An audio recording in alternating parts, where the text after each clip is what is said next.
Jansangram news, बातमीची सत्यता हीच आमची ओळख।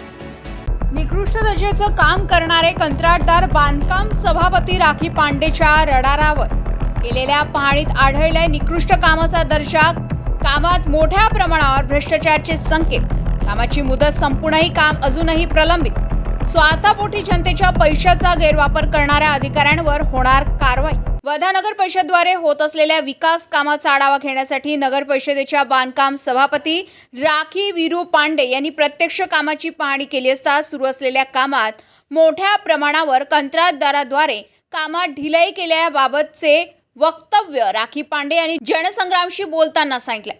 शहरामध्ये बांधकामाच्या दृष्टिकोनातून विकास काम दिसून येत नाही, काय कारण आहे त्यामागचं?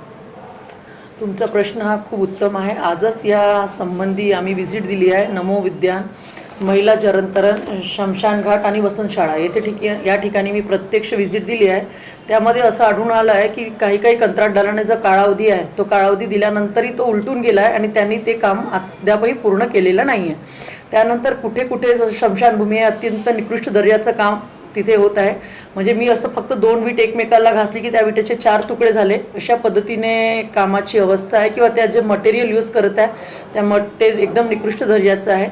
या संबंधित कारवाई करून जे नागरिक आहे ज्यांना जे फंड येतो गव्हर्नमेंटचा आणि त्यासाठी त्यांचं जे काम झालं पाहिजे, कामाचा दर्जा उत्कृष्ट असला पाहिजे, त्या उत्कृष्ट दर्जाचं काम करण्यासाठी मी बांधकाम सभापतीमधून माझी जी जबाबदारी आहे ते पूर्ण प्रामाणिकपणे पार पाडण्याचा प्रयत्न करत आहे आणि त्याच ठिकाणी त्यासाठीच मी आज या सगळ्या ठिकाणी व्हिजिट दिलेली आहे। आणि संबंधित अधिकाऱ्यांना सुद्धा याबाबत जाब विचारणार आहे आणि जे संबंधित कंत्राटदार वगैरे आहेत त्यांना पण जाब विचारण्यासाठी आम्ही एक पत्रव्यवहार करू।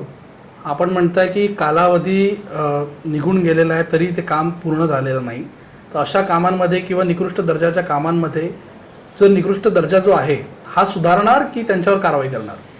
पहिले त्यांच्यावर कारवाई करू, नियमानुसारच जाऊ। कारवाई केल्यानंतर मग पुढे काय होईल, प्रशासन काय त्याच्यावर निर्णय घेतील त्या अनुषंगाने मग आपण पाहू की ते जो कंत्राटदार आहे त्याला ब्लॅकलिस्ट करायची आहे किंवा मग तो आपल्या कामाचा दर्जा जो आपल्याला पाहिजे आहे त्याप्रमाणे कामाचा दर्जा वाढीव करून देत आहे का, संबंधित अधिकाऱ्यांशी बोलून हे ठरवू। सदर परिस्थिती बघता इतक्या मोठ्या पातळीवर उघडपणे कामात ढिलाई कोणाच्या आशीर्वादाने होत आहे? वरिष्ठ अधिकारी, नगर परिषद मुख्याधिकारी विजय देशमुख यांचे लक्ष नाही का?